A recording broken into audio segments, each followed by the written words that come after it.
জয় গুরু, সুপ্রভাত, হরি ওম।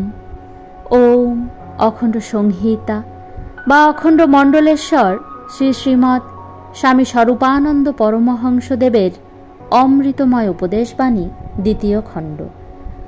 বাচালতা প্রশমনের উপায়। কোন কথাটি কাহার প্ররোচনায় বলিতেছ, ধরিতে পারিলেই দেখিবে বাচালতা কমিয়া যাইতেছে। বাচালতা প্রশমনের অপর অমোঘ উপায় হইতেছে বাক্যের প্রকৃত শক্তিতে আস্থা স্থাপন। বাক্যই যে বেদ, বাক্যই যে ব্রহ্ম, বাক্যই যে নিত্য সত্য সনাতন শাশ্বত পরম পুরুষ, এই কথাতে পূর্ণ বিশ্বাস রোপণ। রুগ্ন ব্যক্তিকে অমোঘ ঔষধ বহুবার সেবন করাইতে হয় না।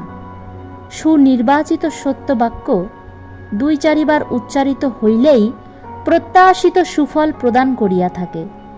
অবিরাম এইরূপ ধ্যান করিতে করিতে ক্লৈব্য ও বন্ধাত্ম দোষ প্রাপ্ত বাক্য আপনি মরমে মরিয়া সরিয়া পড়ে।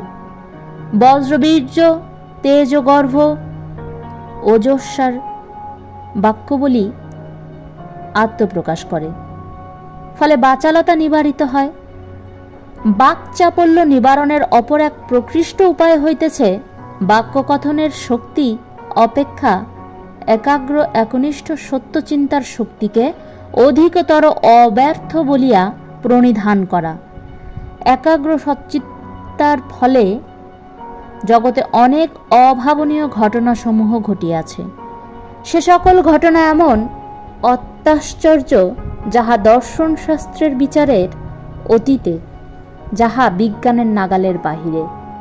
যে কথা কহিতেছ, লোকের কাজ হইতে তাহার প্রকৃত মূল্য পাইতেছ কি? কথা তো অবিরাম বেচিতেছ, কিন্তু বিনিময় কি বস্তু পাইতেছ? পাইতেছ স্নেহ, শ্রদ্ধা, ভালোবাসা ও বিশ্বাস? না পাইতেছ অস্নেহ, অবজ্ঞা, ঔদাসীন্য ও অনাস্থা? ঠিক ঠিক হিসাব করিয়া দেখো, কি কহিয়া কি পাইয়াছ বা পাইতেছ। সমগ্র দিন ব্যবসা করিয়া যদি মূল্যবান বস্তু কিছুই তোমার ভাণ্ডারে না উঠিল, তবে এইরূপ ব্যাপারে লাভ তো প্রকৃত প্রস্তাবে পণ্ডশ্রম। এই দিকে লক্ষ্য দিলেও তোমার বাচালতা কমিবে। জগতে বাচালকে কেহই দামি লোক বলিয়া মনে করে না। বাচালের বাক্যের কোনো ওজন আছে বলিয়া স্বীকার করে না। সুতরাং অতিবাক্যের ব্যর্থতার বিষয় অনুধাবন করিয়া মিতবাক এবং হিতবাক হইবে। বাচালতা প্রশমনের জন্য সর্বোৎকৃষ্ট উপায়রূপে নিয়মিতভাবে মৌনব্রত পালন করিবে এবং মৌনকালে মনকে এমনভাবে শাসন শৃঙ্খলায় রাখিতে চেষ্টা করিবে যেন সে নিজের, সমাজের, দেশের বা জগতের অহিত চিন্তায় লিপ্ত হইতে না পারে। ইহার ফলে স্বল্পভাষিতা তোমার চরিত্রের অন্যতম সম্পদ রূপে আত্মপ্রকাশ করিবে।